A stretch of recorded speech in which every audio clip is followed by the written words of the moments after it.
We are what we repeatedly do. Excellence, then, is not an act, but a habit. Happiness is the meaning and the purpose of life, the whole aim and end of human existence. The roots of education are bitter, but the fruit is sweet.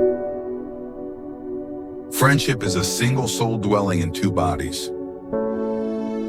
Virtue is the golden mean between two vices, the one of excess and the other of deficiency.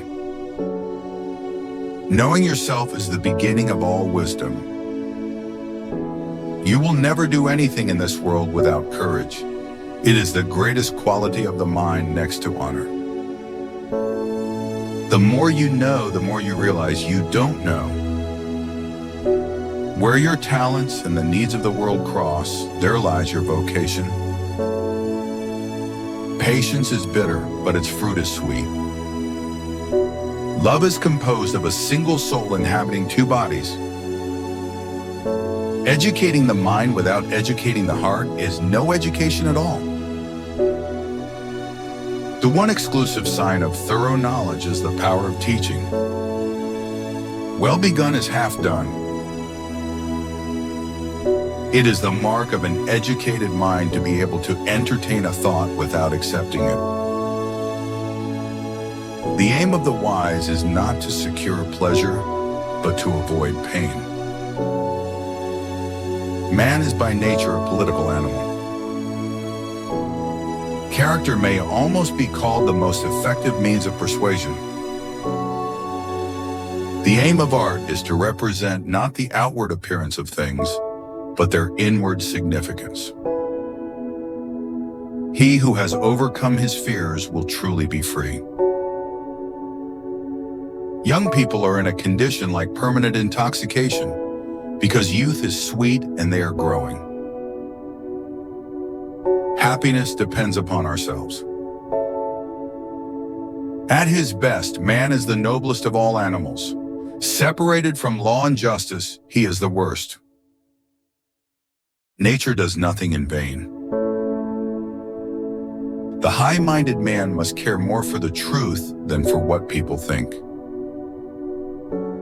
Happiness is the highest good and the end at which all our activities ultimately aim. But happiness is not something that can be pursued directly. It is only a byproduct of a life well lived and is achieved through the practice of virtue. Happiness, then, is an activity of the soul in accordance with virtue. In poverty and other misfortunes of life, true friends are a sure refuge. The young they keep out of mischief. To the old they are a comfort and aid in their weakness. And those in the prime of life they incite to noble deeds. Moral excellence comes about as a result of habit. We become just by doing just acts, temperate by doing temperate acts, brave by doing brave acts.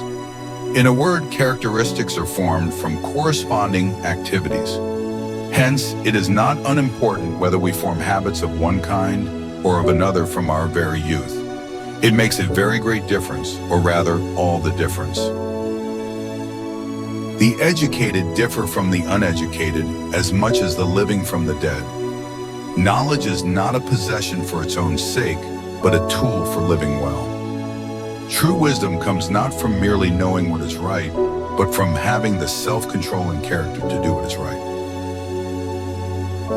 Virtue, then, is a state of character concerned with choice, lying in a mean, that is, the mean relative to us, this being determined by a rational principle, and by that principle by which the man of practical wisdom would determine it. Now it is a mean between two vices, that which depends on excess and that which depends on defect.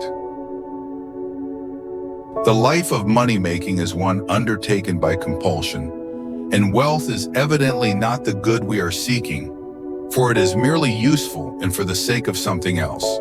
Therefore, we call final without qualification that which is always desirable in itself and never for the sake of something else.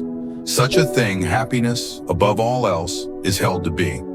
For this we choose always for itself and never for the sake of something else. Excellence is never an accident. It is always the result of high intention, sincere effort, and intelligent execution. It represents the wise choice of many alternatives. Choice, not chance, determines your destiny.